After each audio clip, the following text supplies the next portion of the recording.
హెబ్రీయులకు రాసిన పత్రికలో 6వ పక్క హెబ్రీయులకు రాసిన పత్రిక 7వ అధ్యాయము 22 వచనం చదువుకుందాం. 7:22 కూడా చదువుకుందాం.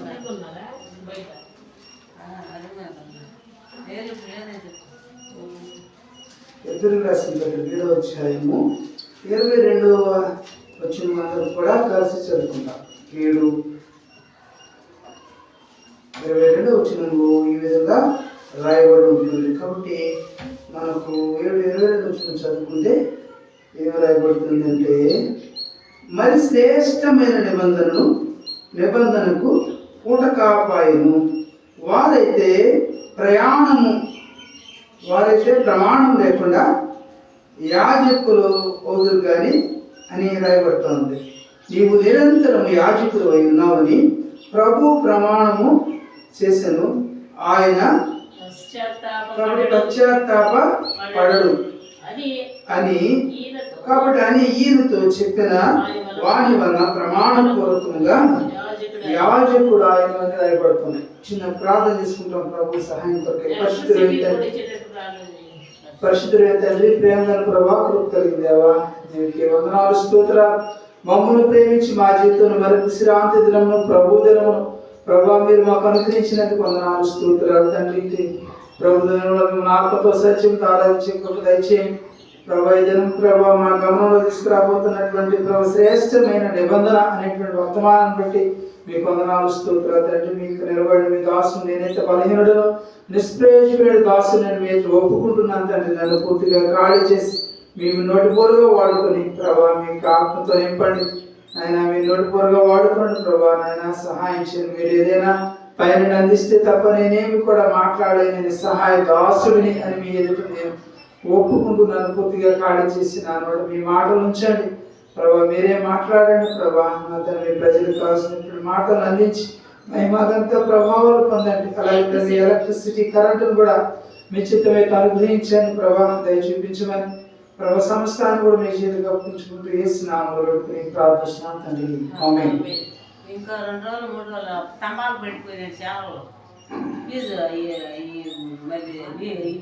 కాబట్టి ఇక్కడ మనం చూస్తే శ్రేష్టమైనటువంటి నిబంధన అని రాయబడుతుంది. హెబ్రీయులకు రాసిన పత్రిక 7వ అధ్యాయము 22వ వచనంలో రాయబడినటువంటి మాట చూస్తే మనము అక్కడ ఏమంటున్నాడు, యేసు యాజకుడు కాలేదు కనుక ఆయన మరి శ్రేష్టమైన నిబంధనకు ఏం చేయబడ్డాడట. కాబట్టి పూట కాపాయను అంటాడు. కాబట్టి దేవుడు నీ కొరకు నా కొరకు కూడా ఆయన పూట కాపాయనటువంటి వాడు ఉంటున్నాడు. కాబట్టి 8 శ్రేష్టమైన విషయాలు మీకు చెప్పాలని ఆశపడుతున్నాను. కాబట్టి శ్రేష్టమైనటువంటి ఒక నిబంధన. కాబట్టి ఆయన మనకు బెటర్ టెస్టిమెంట్ అనేటువంటిది మనకు అనుగ్రహించారు. ఇక మాటలు చూస్తే హెబ్రీయులకు పత్రిక 7:22 ప్రకారం కూడా ప్రభు మనకు శ్రేష్టమైన నిబంధనకు మనకు పూట కాపాయనటువంటి దేవుడు ఉంటున్నాడు. అందుబట్టే మన ప్రభుని ఈ సమయంలో హృదయం కూడా ఆరాధించి మన ప్రభుని మనం మరి కనపరచ మరి భక్తులమై ఉంటా ఉన్నాం. అక్కడ మరి శ్రేష్టమైన నిబంధన మరి దేవుడు మనకు అనుగ్రహించినటువంటి కారణం చేత మన 5వ అధ్యాయంలో చూస్తాము. 8వ అధ్యాయము 2వ వచనం 8:2 కూడా చూస్తాము. హెబ్రీయులకు రాసిన పత్రిక 8వ అధ్యాయము 2వ వచనంలో అక్కడ అంటాడు, మొదటి నుంచి కూడా చూస్తే మేము వివరించుచున్న సంగతులలో సారాంశం ఏదనగా మనకు అట్టి ప్రధాన యాజకుడు ఒకడున్నాడు. ఆయన పరిశుద్ధాలయమునకు అనగా మనుష్యుడు కాక ప్రభువే స్థాపించిన నిజమైన గుడారమునకు పరిచారకుడై ఉండి పరలోకమందు మహామహుని సింహాసనమున ఆయన కుడి పార్శ్వమున ఆశీనుడైనటువంటి ప్రభువును మనం ఆరాధించడానికి వచ్చేవాడు. మనం ప్రభువు ఎంత గొప్పవాడు అనేటువంటి ఈ యొక్క శ్రేష్టమైనటువంటి నిబంధనకు ఆయన పూట కాపాయాడు. కాబట్టి ఇది కొరకు నా కొరకు కూడా ఆయన పూట కాపాయినటువంటి వాడు ఉన్నాడు. అందుని బట్టి మన ప్రభువును మనం ఆరాధించడానికి ఆయన సన్నిధిలో చేరాం. కాబట్టి ఇక్కడ ఆయన అంటున్నాడు, మన గమనంలో తీసుకొచ్చినటువంటి మాటలో చూస్తే పరిశుద్ధాలయమునకు ఆయన ఏమంటున్నాడు, పరిశుద్ధాలయమునకు అనగా మనుషుడు కాక ప్రభువే స్థాపించిన, మనుషుడు కాకుండా ప్రభువే స్థాపించినటువంటి నిజమైన గుడారమునకు మరి పరిచారకుడై ఉండి పరలోకమందు మహామోహుని మరి సింహాసనమును కుడి పార్శ్వమున ఆసీనుడైనటువంటి ప్రభువుని మనం ఆరాధించడానికి వచ్చాం. అందును బట్టి మన ప్రభుని ఇంత గొప్ప ప్రభుని ఆరాధించేటువంటి ధన్యతను, కృపను దేవుడు మనకు అనుగ్రహించి అనేకులకు లేదు ఇలాంటి కృప ధన్యత దేవుడు నీకు నాకు అనుగ్రహించాడు. ఇట్టి మరి నిన్ను నన్ను కూడా ప్రేమించి దేవుడు తన యొక్క వాక్యంతో నిన్ను నన్ను కూడా బలపరచాలని ఆయన ఇట్టి విధంగా ఆయన నిన్ను నీ కొరకు నా కొరకు కూడా శ్రేష్టమైన ఒక నిబంధనకు మరి ఆయన పూటకాపాయం అయినటువంటి మాటలు మన గమనానికి తీసుకురాబడుతున్నాం. అందును బట్టి మన ప్రభువును మనం ఆరాధించి మన ప్రభువును మనం ఘనపరచబద్ధులు వింటున్నాం. అలాగే ఈ మాటలు కూడా మనం చూస్తూ వచ్చినప్పుడు మరి ఎక్కడ కూడా చూస్తాం కదా, అది ఆ మాటలో కూడా చూస్తే రెండవ మాటగా మనం చూస్తాము. మొదటిది మనం ఏం చూసాము, శ్రేష్టమైనటువంటి నిబంధన దేవుడు మనకు అనుగ్రహించినాడు. రెండవదిగా చూస్తే ఇదే హెబ్రీయులకు రాసిన పత్రిక 9వ అధ్యాయము 23వ వచనం, 9వ అధ్యాయము 23వ వచనం కూడా గమనిస్తుంది.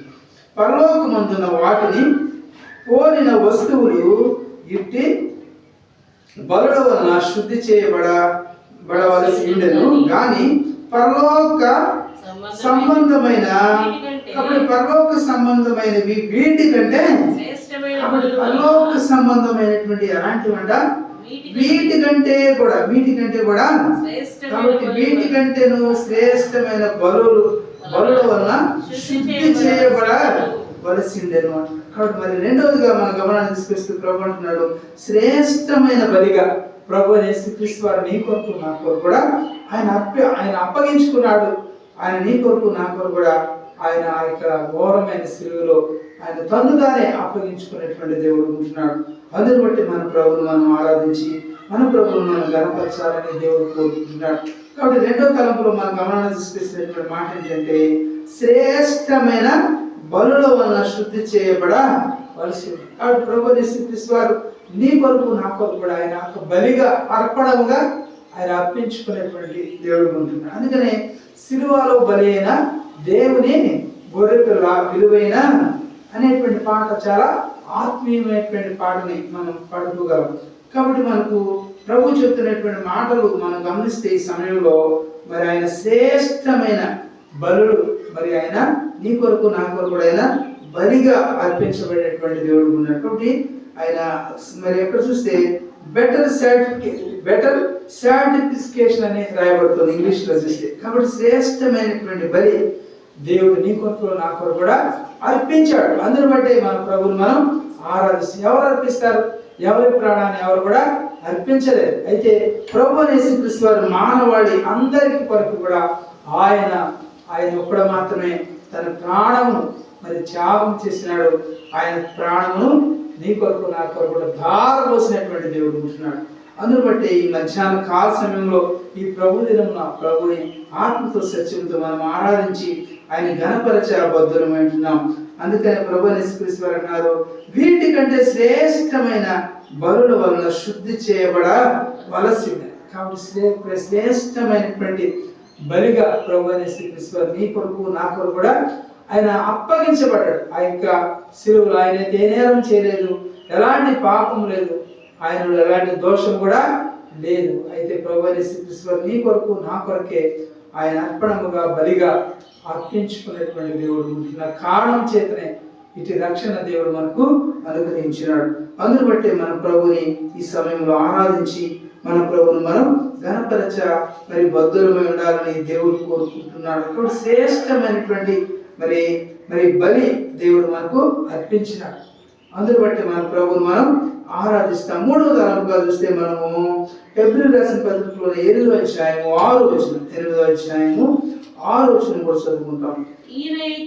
కాబట్టి ఇక్కడైతే ఈయనైతే కాబట్టి ఇప్పుడు మరీ ఎక్కువైన వాగ్దానమును బట్టి నియమింపబడిన మరి ఎక్కువైన నిబంధనకు మధ్యవర్తి ఉన్నాడు కనుక మరి శ్రేష్టమైన సేవకత్వము పొంది ఉన్నాడు. మూడవ తలంపుగా మన గమనాన్ని తీసుకొస్తే ఈ దినం 8 శ్రేష్టమైనటువంటి విషయాలు చెప్తానన్నాను కదా. మూడవదిగా మనం చూస్తే శ్రేష్టమైన వాగ్దానం. ప్రభువైన యేసుక్రీస్తు వారు మనకు ఎలాంటి ఇచ్చారంట? శ్రేష్టమైనటువంటి వాగ్దానం. ఆ యొక్క వాగ్దానాలు ఎంత మాత్రం కూడా తప్పిపోవు. ఆ వాగ్దానాలు మనం 31st నైట్ తీసుకుంటాం కదా, 1st తారీఖు తీసుకుంటాం.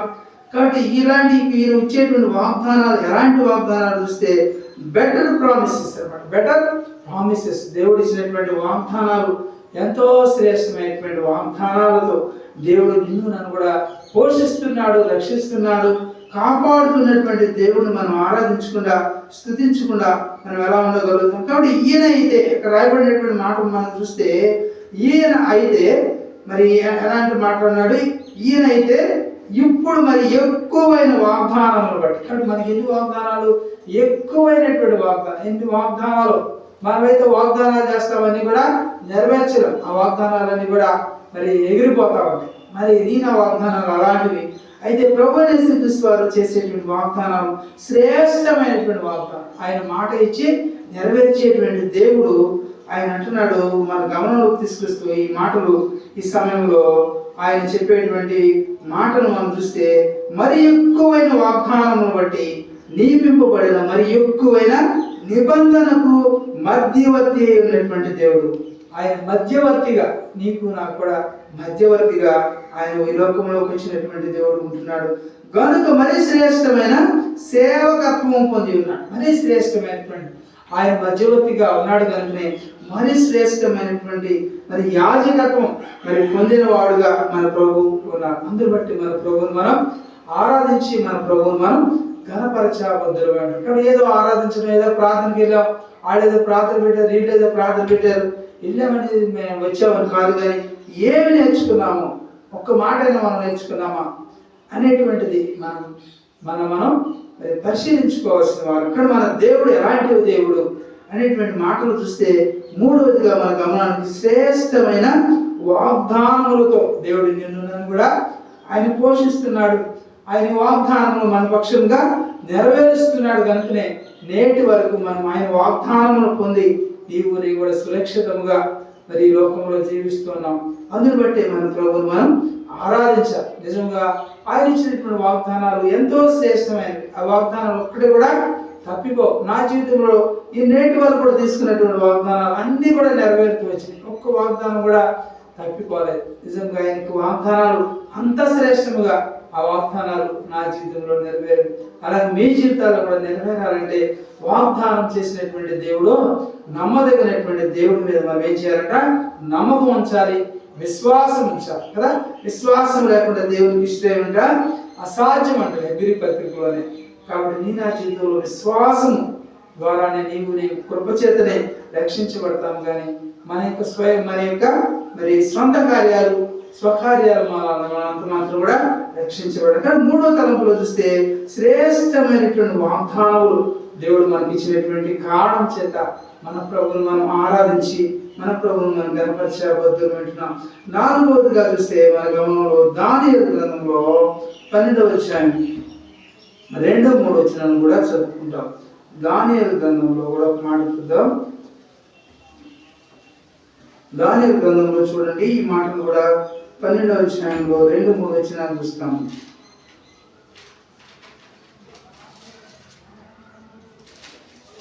పన్నెండవ అధ్యాయం 2, 3 వచనాలు రాయబడినటువంటి మాటలు మనం గమనిస్తే, అయితే నీ జనులలో గ్రంథమునందు దాఖలైన వారెవరో వారు తప్పించుకుందురు, మరియు సమాధులలో నిద్రించు అనేకులు మేలుకొనెదరు. కొందరు నిత్య జీవము అనుభవించుటకు, మరికొందరు నిందల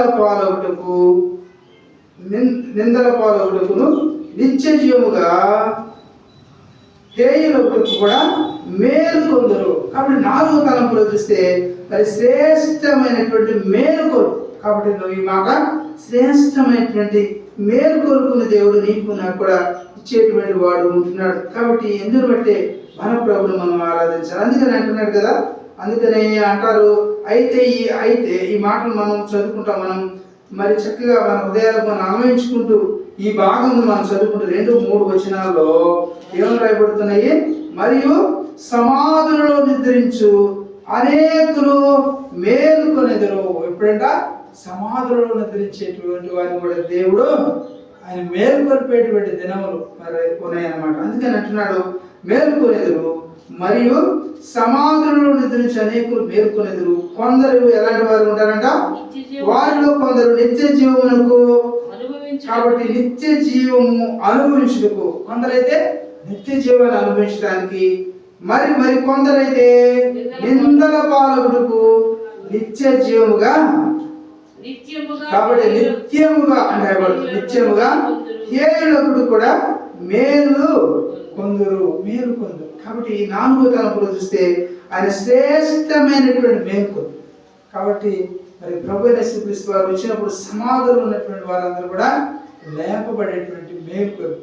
కాబట్టి ఆయన 4వ తలంపులో మనం గమనం తీసుకొస్తే శ్రేష్టమైనటువంటి మేలుకొలుపుతో దేవుడు నిన్ను కూడా మరి లేపేటువంటి వాడుగా ఉంటున్నాడు. అందుకని కొందరైతే ఎలాంటి వారు ఉంటారంట?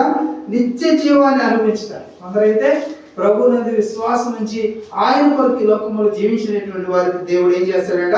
నిత్య జీవాన్ని వారికి అనుగ్రహిస్తానంటున్నాడు. మరి కొందరైతే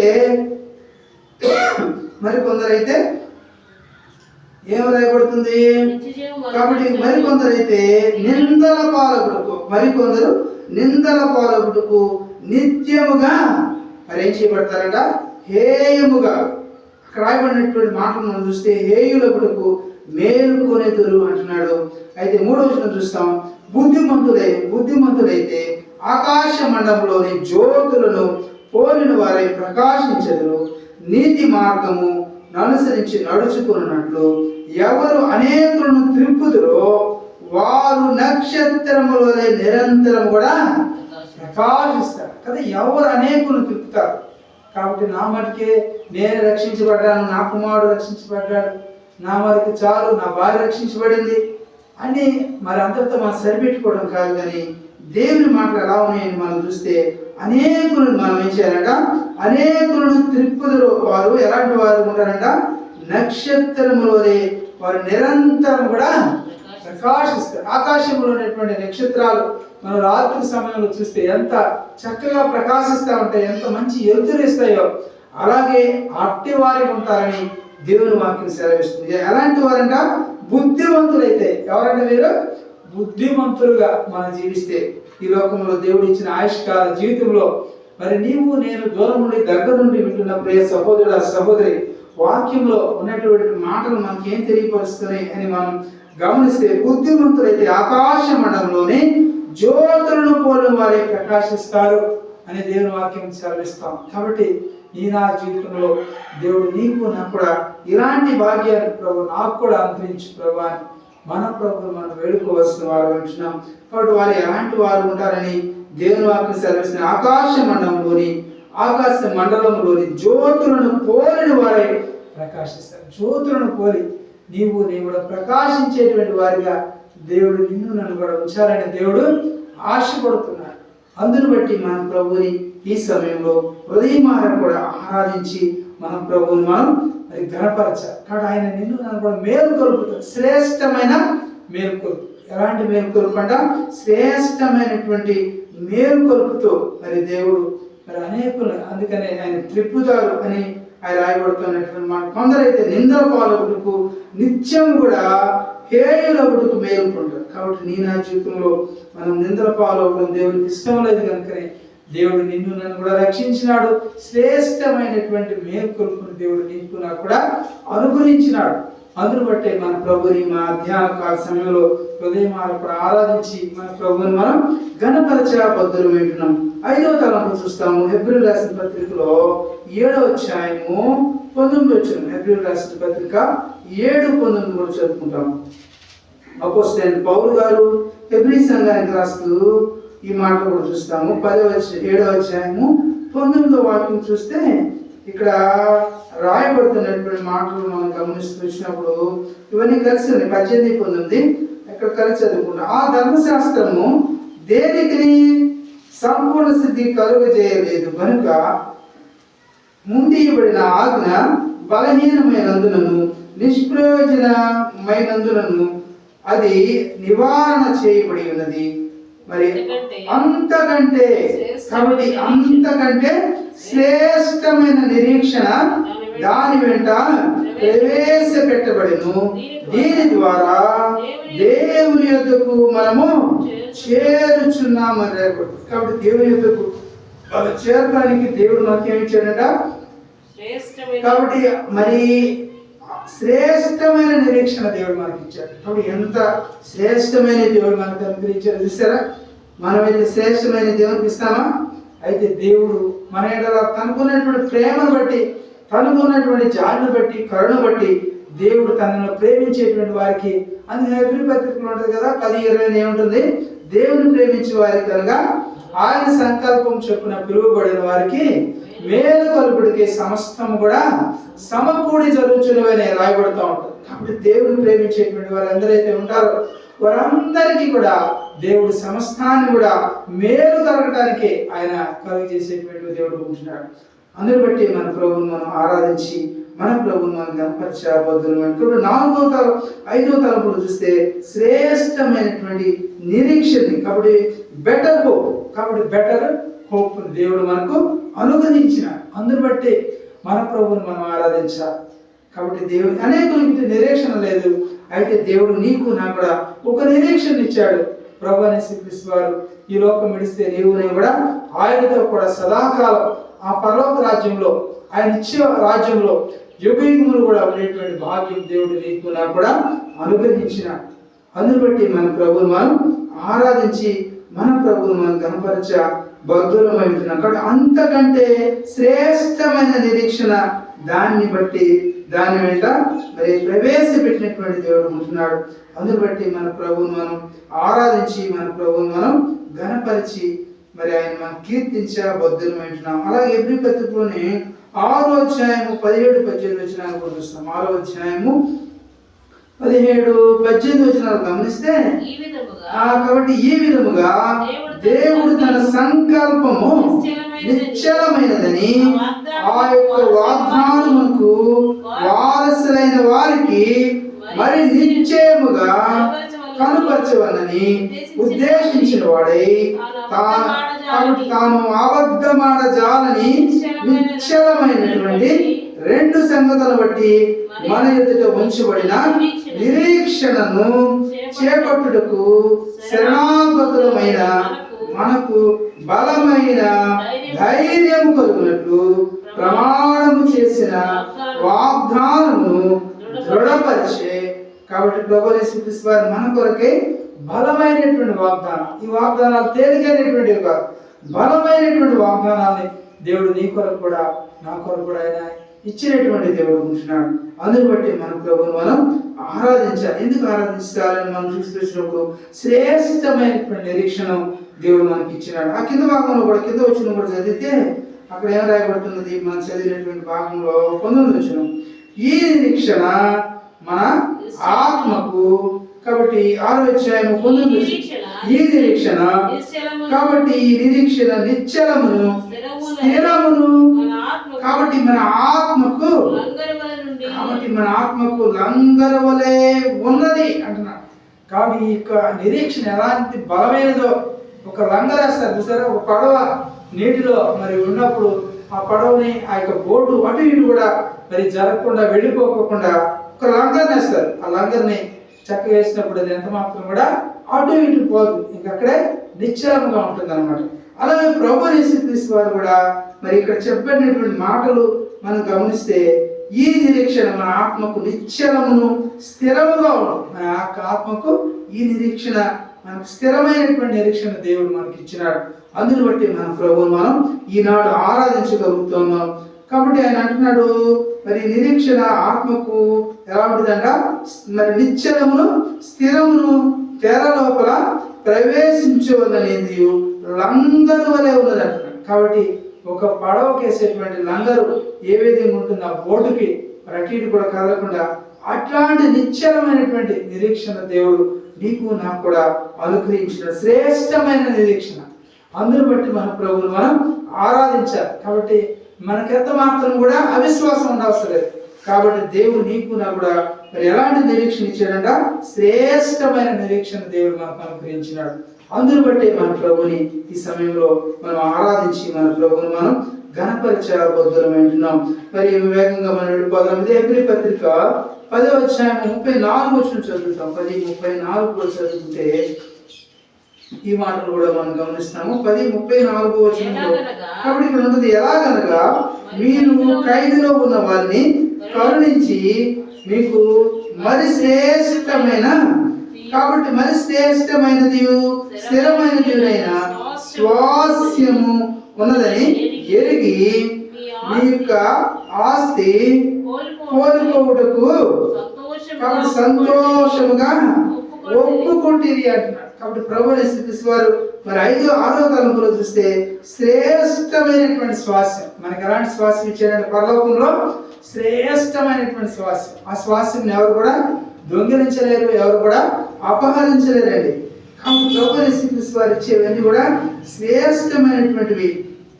ప్రభువు యేసుక్రీస్తు వారు మనకిచ్చేటువంటి వారు ఉంటారు. కాబట్టి ఆయన అంటున్నాడు, మరి శ్రేష్టమైనది స్థిరమైనది. కాబట్టి ఈ యొక్క స్వాస్యం ఎలాంటిదంట? శ్రేష్టమైనది, రెండవది స్థిరమైనటువంటి. కాబట్టి ఇలాంటి స్థిరమైనటువంటి మనుషులు ఎవరు? కాబట్టి దేవుడు మాత్రమే నీకు నాకు కూడా స్థిరమైనటువంటి స్వాస్యాన్ని మరి దేవుడు నీకు నాకు ఇచ్చేటువంటి దేవుడు ఉంటున్నాడు. అందును బట్టి మన ప్రభువును మనం హృదయమార కూడా ఆరాధించి మన ప్రభువు మనం ఘనపరచబద్దులు అంటున్నాం. ఆయన అంటున్నాం, మరి ఈ మాటను మరొక పర్యాయం చదువుకుంటాము. మరి శ్రేష్టమైనది స్థిరమైనదినైన స్వాస్యం ఉన్నదని మనం ఏం చేయాలంట? ఎరిగి మరి నీవు నేను కూడా ఈ లోకంలో ప్రభు కొరకు నిలబడినప్పుడు ఏదైనా ఆస్తిలో మరి కుటుంబంలో మరి ఏదైనా నీకు నష్టం జరగవచ్చు, కష్టం జరగవచ్చు, కానీ దేవుడు ఎంత మాత్రం కూడా అన్యాయస్తుడు కాదు. మనుషులు నీకు ఏదైనా మరి నీ పక్షంగా నీకు వాద్యం చేయలేకపోవచ్చు, కానీ దేవుడైతే నేను ఎంత మాత్రం కూడా విడిచిపెట్టేటువంటి వాడు ఎంత మాత్రం కాదండి. కాబట్టి మన ప్రభు అయితే ఆయన మరి నీకు నాకు కూడా శ్రేష్టమైన స్వాస్యమును పరలోకములో నీకు నాకు కూడా భద్రపరిచినటువంటి దేవుడు ఉంటున్నాడు. అందును బట్టి మన ప్రభువుని ఈ సమయంలో హృదయమార కూడా ఆరాధించి మన ప్రభువుని మనం ఘనపరచాలని దేవుడు కోరుకుంటున్నాడు. అలాగే 7వ తలంపులో చూస్తే హెబ్రీ పత్రికలోని ఈ మాట కూడా 11-16 చూస్తాం. 11వ అధ్యాయము 16 వచనం. 11వ అధ్యాయము 11-16 చూస్తే ఏం రాయబడుతుందో చూసారా? చదవండి. అయితే వారు మరి శ్రేష్టమైన దేశమును అనగా పరలోక సంబంధమైన దేశమును కోరుచున్నారు. అందుచేత తాను వారి దేవుడినని అనిపించుకున్నట్టుకు దేవుడు వారిని గురించి సిగ్గుపడడు. ఏలైనగా ఆయన వారి కొరకు కాబట్టి ఒక పట్టణం సిద్ధపరిచి, కాబట్టి ఎంత గొప్ప దేవుడు చూసారా? నీకు నాకు కూడా శ్రేష్టమైనవి సిద్ధపరిచాడు. ఈ లోకంలో నీకు గృహం లేకపోవచ్చు, ఈ లోకంలో నీకు ఆస్తిపాస్తి లేకపోవచ్చు, ఈ లోకంలో నీకు పొలాలు, బంగ్లాలు, కారు లేకపోవచ్చు, కానీ పదవులు లేకపోవచ్చు, కానీ ప్రభువు యేసుక్రీస్తు వారు నీకు నాకు కూడా ఎలాంటి స్వాస్యం ఇచ్చాడని హెబ్రీ పత్రికలో 11వ అధ్యాయం 19వ వచనంలో మనం చదివితే, అయితే మరి శ్రేష్టమైన దేశము, కాబట్టి శ్రేష్టమైనటువంటి దేశం కాదా? ఒక పాట ఉంది, పాఠం గురించి కూడా శ్రేష్ఠ దేశము చేరుదము అనేటువంటి పాట కూడా భక్తులు రాశారు. కాబట్టి నీ నా జీవితంలో మరి శ్రేష్టమైన దేశము అనగా అంటున్నాడు. ఒక శ్రేష్టమైన దేశం అంటే నీకు అర్థం కాలేదేమో, నాకు అర్థం కాలేదేమో అని అనగా అనేటువంటి మాటను అక్కడ ఉపయోగించి ప్రభు ఏమైనా మరి మాట్లాడుతున్నారంటే పరలోక సంబంధమైన దేశం అంటున్నాడు. ఏ దేశం అంటే? పరలోక సంబంధమైనటువంటి దేశం. ఆ దేశంలో దేవుడు నీకు నాకు కూడా ఏమిస్తానని చెప్తున్నాడు. మరి ఎక్కడ ఏమిస్తానంట? ఒక దేశముని నీకు నాకు కూడా ఇచ్చాడు. ఈ దేశంలో నీకు నాకు కూడా ఏమీ లేకపోవచ్చు, కానీ పరలోక దేశంలో దేవుడు నీకు నాకు కూడా పాలు పంపులు అనుగ్రహించినటువంటి గొప్ప కృపను దేవుడు మనకి ఆయన ఇచ్చినటువంటి వాడు ఉంటున్నాడు. అందుని బట్టి మన ప్రభువుని మనం హృదయమానం కూడా ఈ సమయంలో ఆరాధించి మన ప్రభువుని మనం ఘనపరిచే బద్దులమై ఉంటున్నాం. అలాగే కింద భాగం కూడా మనం చదివితే ఆయన వారి కొరకు అక్కడ చూస్తాం కదా, అక్కడ కింద భాగం చూస్తే ఆయన ఏమంటున్నాడు? అందుచేత తాను వారి దేవుడిని అనిపించుకోవడానికి దేవుడు వారిని గురించి సిగ్గుపడడు. కాబట్టి వారి దేవుడా ఈయన దేవుడు ఏది వారి పక్షంగా చేయలేదే అని అనిపించుకోవడానికి అంత మాత్రం కూడా ఆయన సిగ్గుపడేటువంటి దేవుడు కాడు, నేను సిగ్గుపరిచేటువంటి వాడు కాదు. మన దేవుడు వాగ్దానం చేసినటువంటి దేవుడు నమ్మదగినటువంటి దేవుడు. మనమైతే సిగ్గుపరుస్తాం మన బంధువుల్ని, మన యొక్క స్నేహితులు మనం సిగ్గుపరిచేటువంటి వాడు కూడా. ఎందుకంటే ఆయా సమయంలో మనం చెప్పేటువంటి మాటను నెరవేర్చలేము. కాబట్టి మన దేవుడు నీ కొరకు నా కొరకు కూడా ఒక పరలోకములో, ఒక దేశంలో, ఒక పరలోక పట్టణాన్ని కింద భాగంలో మనం చూస్తే కదా, ఒక పట్టణము సిద్ధపరచుచున్నాడు. కాబట్టి నీ కొరకు నా కొరకు కూడా ఆయన పరలోకములో శ్రేష్టమైన దేశంలో నీవు నేను కూడా ఉండాలని అక్కడ ఆయన సిద్ధపరుస్తున్నాడు. నేను మీ బంగారు వీధుల్లో నీవు నేను కూడా తిరగవలసిన వారు ఉంటున్నాం. కాబట్టి ఈ లోకంలో ఏమీ లేకపోయినా కూడా పరలోకంలో అనేటువంటి దేశంలో దేవుడు నీకు నాకు కూడా ఆయన ఇవ్వడానికి ఇష్టమైనటువంటి దేవుడు ఉంటున్నాడు. అందుని బట్టి మన ప్రభువును మనం ఆరాధించాలి. కాబట్టి ఒక పట్టణము సిద్ధపరుస్తుంది ఆయన వారి కొరకు. ఎవరి కొరకు అంట? దేవుని కొరకు. అందరైతే ఈ లోకంలో ఆయన కొరకు జీవిస్తారో, ఆయన కొరకు మరి అనేక విధాలుగా శ్రమలు, హింసలు, నిందలు అనుభవించి ఆయన కొరకు స్థిరముగా నిలబడి ఉంటారో వారి కొరకంట ఆయన ఒక దేశమును ఆయన వారి కొరకు ఒక పట్టణము సిద్ధపరిచి ఉన్నాడు అంటున్నాడు కదా. ఈ పాట గురించి ఒక పాటలో చెప్పడం మా మంచి పాట స్వచ్ఛంద శ్రీనివాసిలో ఈ పాటలో వచనం ఉంటుంది. కాబట్టి దేవుడు నీ కొరకు నా కొరకు కూడా ఒక పట్టణాన్ని సిద్ధపరుస్తున్నటువంటి దేవుడు ఉన్నాడు. అందును బట్టి మన ప్రభుని ఆరాధించాలా? అవసరం లేదంటారా? తప్పకుండా మన ప్రభుని ఆరాధించాలి. ఒక దేశాన్నే దేవుడు నీకు నాడు మరి శ్రేష్టమైన దేశం. ఎలాంటి దేశం అంట? శ్రేష్టమైన దేశాన్ని దేవుడు నీకు నాకు కూడా ఉంటున్నాడు. కాబట్టి మరి అక్కడ అంటున్నాడు బెటర్ కంట్రీ. కాబట్టి బెటర్ కంట్రీని దేవుడు నీకు నాకు కూడా అనుగ్రహించేటువంటి దేవుడు ఉంటున్నాడు. అందుని బట్టి మన ప్రభుని మనం ఆరాధించాలి. దూరం నుండి దగ్గర నుంచి ఉంటున్నప్పుడే సహోదరి ప్రభుని స్థితిస్తారు నీ కొరకు నా కొరకు కూడా ఒక దేశంనే ఆయన సిద్ధపరుస్తున్నటువంటి ఆ యొక్క పరలోక దేశం నీ కొరకు నా కొరకు కూడా సిద్ధపరుస్తున్నటువంటి వాడు ఉంటున్నాడు. ఎవరు కూడా ఆయన కొరకు రాయబడుతుంది. అక్కడ చూస్తే ఆయన కొరకు ఉంటున్నాడు. ఏదైనా ఆయన కొరకు ఎవరైతే ఈ లోకంలో మరి ఆయన కొరకు జీవిస్తారో వారి కొరకు మాత్రమే. కానీ ఆయన కొరకు లేకుండా మరి ఈ లోకంలో దేవుడు నీకు ఇచ్చినటువంటి ఆయుష్కాల దినాల్లో నీ ఇష్టం వచ్చినట్టు తిరిగి మరి నాకు ఆ దేశంలో నాకు కూడా మరి స్థానం కావాలంటే అంత మాత్రం కూడా పొందుకోలేదు. కాబట్టి ఆయన దేశంలోకి మనం వెళ్ళాలంటే మరి నమ్మి బాప్తిస్మం పొందాలి, ఆయనలో విశ్వాసం ఉంచాలి కదా. కాబట్టి విశ్వాసం ద్వారానే తప్ప దేని ద్వారా మనము ప్రవేశించలేము. కాబట్టి చివరిగా నా మాట నేను ముగిస్తాను. 8వదిగా మనం చూస్తాం. 8 శ్రేష్టమైన విషయాలు నేను చెప్తాను అన్నాను కదా. 8వదిగా మనం చూస్తాం కదా. ఈ మాట కూడా ఎబ్రీ పత్రిక 11:35 11వ అధ్యాయము 35 వచ్చిన ఆ మాట కూడా చదివి సహాయం చేయండి. కాబట్టి ఇక్కడ అంటున్నాడు స్త్రీలు మృతులైన తమ వారిని పునరుద్ధానము వలన మరలా బ్రతికించుకునేది, కొందరైతే మరి శ్రేష్టమైన పునరుద్ధానము పొందగోరి విడుదల పొందనలేక యాతన పెట్టబడి రాబడు. కాబట్టి 8వదిగా మనం చూస్తే శ్రేష్టమైనటువంటి పునరుద్ధానమును దేవుడు నీకు నా కూడా సిద్ధపరిచాడు. అందును బట్టి మన ప్రభుని మనం ఆరాధించాలి. ఈ లోకంలో మనం కళ్ళు మూస్తే ఆ యొక్క శ్రేష్టమైనటువంటి పునరుద్ధానంలో నీవు నేను కూడా ఉండేటువంటి వారిగా దేవుడు నీకు నాకు కూడా అటు భాగ్యమును కృపను దేవుడు ఇచ్చాడు. శ్రేష్టమైనవి ఇచ్చాడు. అవన్నీ కూడా ఆయన ఇచ్చినవన్నీ కూడా శ్రేష్టమైనవే. మనమైతే దేవుడికి ఎవడు మనకి ఏదైనా ఇచ్చాడనుకో, దేవుడికి ఏదైనా ఇవ్వాలంటే ఏ కుళ్ళిపోయినాయో ఏ మచ్చలు పడ్డాయో కదా, ఏ మిగిలిపోయినాయో మన దేవుడికి ఇస్తాం. కానీ దేవుడైతే మనకు శ్రేష్టమైనవి ఇచ్చాడు. కాబట్టి నీవు నేను కూడా దేవుడికి ఇచ్చే విషయాల్లో శ్రేష్టమైనటువంటి వాటిని దేవుడికి ఇస్తే దేవుడు నీకు మరీ శ్రేష్టమైనటువంటి వాటిని దేవుడు అనుగ్రహిస్తాడు. కాబట్టి దేవుడికి ఇచ్చే విషయాల్లో మనము మరి ఎంత మాత్రం కూడా మరి పిసినారులు ఉండకూడదు. కాబట్టి దేవుడు అన్నాడు దేవుడు అడుగుడి మీకు ఇస్తానన్నాడు. కాబట్టి దేవుడి వద్ద మరి దేవుడి వద్ద మనం ప్రార్థన చేసి పొందుకోవాలి. పొందుకొని ఎందుకని అంటాడు పాటలు ఉన్నది, ఆంధ్రలో పాట పుస్తకం ఉన్నది, ఆ పాట నాకు గుర్తు రావట్లేదు. కాబట్టి నేను నా జీవితంలో ప్రభువుకి ఇచ్చినప్పుడు దేవుడు నన్ను కూడా ఇంకా శ్రేష్టతలో తీసుకు ఆయన వెళ్తాడు. కాబట్టి అట్టి విధంగా శ్రేష్టమైనవి మనం పొందుకోవాలి. కానీ ఈ లోకంలో తాత్కాలికమైనటువంటి వాటి కొరకే మనము అంత మాత్రం కూడా మరి వాటికి మనం మరి లోబడిపోకూడదు. కాబట్టి శ్రేష్టమైనటువంటి వాటిని మనం పొందుకుందాం. కాబట్టి మరొకసారి ఈ మాటలను కూడా మీకు చెప్పి నా మాటలు ముగిస్తాను. కాబట్టి శ్రేష్టమైన 8 విషయాలు మీ గమనాన్ని తీసుకొచ్చాను కదా. మొదటిది శ్రేష్టమైనటువంటి నిబంధనను దేవుడు మనకి ఇచ్చాడు. రెండవది శ్రేష్టమైన బలిగా మన కొరకు ప్రభు తాను అర్పించుకున్నాడు.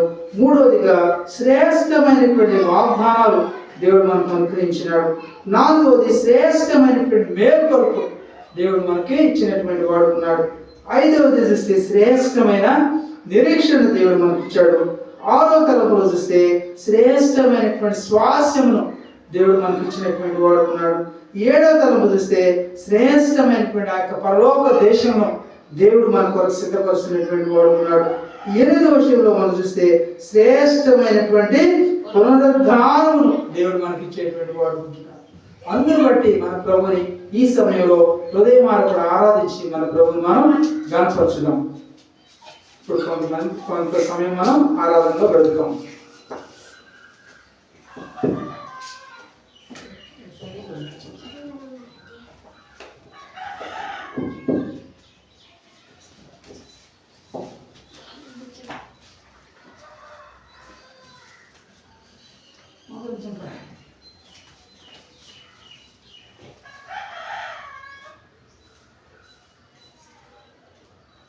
తండ్రి కోరికాయే మనకు రాజ్యమివా, లోక సంస్థీకృతము ఏర్పాటైన పట్టణం. తండ్రి కోరికాయే మనకు రాజ్యమివా, లోక సృష్టికృతము ఏర్పాటైన పట్టణం. వెళదాం శ్రేష్ఠ దేశం నిజము, ఉండేదం ప్రభుతోనే నిత్యము. పరిశుద్ధమైన తండ్రి, ప్రేమానందం కలిగిన ప్రభువా, నీకు వేలాది వందనాలు స్తుతులు స్తోత్రాలు చెల్లించుకుంటున్నాం. దేవా, యొక్క పునరుద్ధానం రోజు శ్రేష్టమైన దినము రోజు తండ్రి ప్రభా, నీవు నా తండ్రి ప్రభా, మీకు నా తండ్రి ప్రభా, మీరు మాకు దేవా శ్రేష్టమైన గృహాన్ని ఇచ్చి నా తండ్రి ప్రభా, మందిరంలో నీ ఆవరణలో నా తండ్రి ప్రభా గడుపుకోవడానికి దేవా మీ కృపించినందుకు నీకు వందనాలు స్తోత్రాలు. దేవా, నీ కృపా వాత్సల్యతను బట్టి మీరు మమ్మల్ని సజీవులకి వచ్చిన నీ ప్రేమను బట్టి నీకు వేలాది వందనాలు స్తోత్రాలు చెల్లించుకుంటున్నాం ప్రభా. ఈ దినం మీరు మాట్లాడిన లేఖనాలు బట్టి కూడా మీకు వందనాలు. ఒక నిబంధన ఇచ్చాము దేవా, శ్రేష్టమైన నిబంధన ఇచ్చినందుకు నీకు వందనాలు తండ్రి. దేవా ప్రభా, ఎందుకంటే దేవా ప్రధాన యాజకుడు నాకు ఉన్నాడని ప్రభా గొప్ప నిబంధన. దేవా ప్రభా, ఈ గుడారములకు పరిచారకుడు అయి ఉన్నామని ప్రభా గొప్ప నిరీక్షణ నాకు ఇచ్చినందుకు కూడా నీకు వేలాది వందనాలు స్తోత్రాలు చెల్లించుకుంటున్నాం. దేవా ప్రభా, నేను గొప్పవాడివిగా నా తండ్రి ప్రభా, శ్రేష్టమైన బలివిగా నా తండ్రి ప్రభా మీరు నాకు ఇచ్చినందుకు నీకు వందనాలు స్తోత్రాలు చెల్లించు. ఎందుకంటే దేవా ప్రభా, నా నిమిత్తమైన తండ్రి ప్రభా మీరు బలిగా అర్పించిన నీ ప్రేమ అంతటిని బట్టి కూడా మీకు వందనాలు స్తోత్రాలు చెల్లించుకుంటున్నాం. దేవా తండ్రి ప్రభా, ఆ బలి ద్వారానే నా తండ్రి ప్రభా దేవా నేను శుద్ధీకరణ చేయబట్టడానికి నా తండ్రి ప్రభా, నీ కృపను ఎడలో ఉంచడానికి నా తండ్రి ప్రభా మీరు ఇచ్చిన గొప్ప తీర్మానమును బట్టి కూడా నీకు వేలాది వందనాలు స్తోత్రాలు. దేవంత మాత్రమే కాదు కానీ తండ్రి ప్రభా, జీవంతో కూడిన తండ్రి ప్రభా శ్రేష్టమైన వాగ్దానములు నాకు ఇచ్చినందుకు నీకు వందనాలు స్తుతులు స్తోత్రాలు చెల్లించుకున్న ఆ వాగ్దానమే నన్ను స్థిరపరిచి బలపరిచి నా తండ్రి ప్రభా ఈ లోకంలో దేవా ప్రభా నన్ను నడిపిస్తున్న నీ ప్రేమ అంతటిని బట్టి కూడా నీకు వందనాలు స్తోత్రాలు. దేవా ప్రభా ఈనాడు దేవా ప్రభా మీరు మాకు మధ్యవర్తిగా ఉండి నా తండ్రి ప్రభా అనేక నిబంధనకు నా తండ్రి ప్రభా దేవా ప్రభా తను నాకు వాగ్దానం ఇచ్చిన తండ్రి ప్రభా నన్ను నడిపించే జీవకర్తగా ప్రభా నాకు మధ్యవర్తిగా ఉన్నందుకు కూడా నీకు వందనాలు స్తోత్రాలు చెల్లించుకుంటున్నాం. శ్రేష్టమైన యాజకత్వం ఇచ్చినందుకు నీకు వందనాలు స్తోత్రాలు చెల్లించుకుంటున్నాం. దేవా తండ్రి ప్రభా, అంత మాత్రమే కాదు కానీ తండ్రి ప్రభా శ్రేష్టమైన తండ్రి ప్రభా మేలుకొల్పించినందుకు నీకు వందనాలు స్తోత్రాలు చెల్లించుకుంటున్నాం. ఎందుకంటే నా తండ్రి ప్రభా ఒక దినం చనిపోతామన్న తండ్రి ప్రభా జీవంతో కూడిన నిరీక్షణ నాకు ఇచ్చినందుకు నీకు వందనాలు స్తోత్రాలు. దేవ ప్రభా మేము నా తండ్రి ప్రభా ఇక్కడ సమాధుల్లో ఉన్నవారు నా తండ్రి ప్రభా లేపబడతారని నా తండ్రి ప్రభా ఇచ్చినందుకు నీకు వందనాలు స్తోత్రాలు. దేవ ప్రభా ప్రభా బ్రతికున్న వారైతే నా తండ్రి ప్రభా మీతో కూడా ఉంటారని, దేవ ప్రభా సమాధుల్లో ఉన్నవారు మొదట లెగుస్తారని ప్రభు మీరు వాగ్దానం చేసినందుకు నీకు వందనాలు స్తోత్రాలు.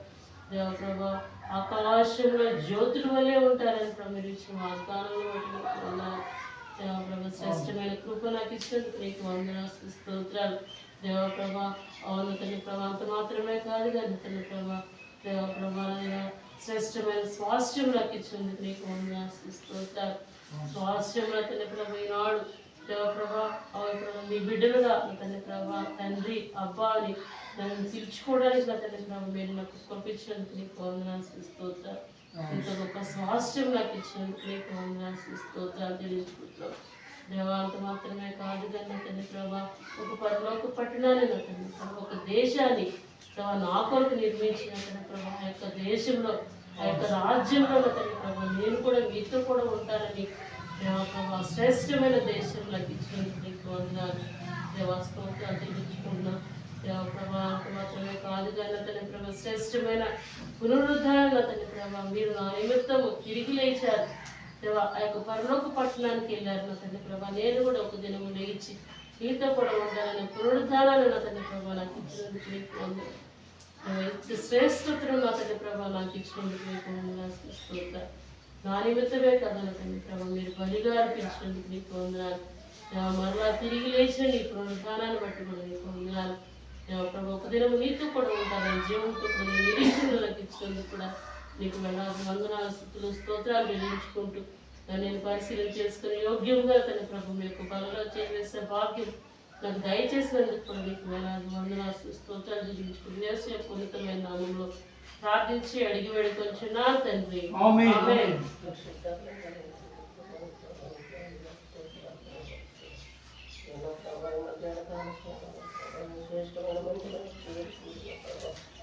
గణపతి భాగ్యం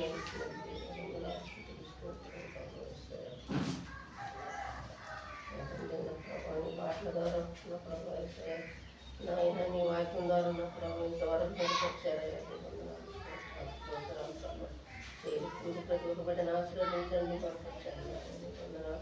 అయ్యా నీ మందిరం పోగొట్టుకోండి పర్యాయ వారం ఈ మందిరంలో చేరి ప్రతి పరిస్థితిని ఆశీర్వదించి పంపించండి. ఒక దినం తెలిసి ఏ దినం తెలిసినట్టు అని నేను లేఖనాల కోసం మేము తెలుసుకుంటున్నాను. ఈ మందిరం ఉన్నప్పుడు వారం వారం ఉన్నప్పుడు శ్రేష్టమైన హృదయంతో నేను స్థుతించే బాధ్యత ఏసయ్య నా తండ్రి నా ప్రభావ ఏసయ్య నాయన నీ మాటల్లో నా ప్రభావ నీ వాక్యం నేను స్థిరపడటానికి సహాయం చేయండి ప్రభావ నీ స్తోత్రం ప్రభావ మీరు చేసే ప్రతి ఒక్క పనులను మీరు నడిపించండి ప్రభావ శ్రేష్టమైన మార్గంలో మమ్మల్ని నడిపించండి అయ్యా నీకు వందనాలు స్తోత్రాలు ప్రభావ.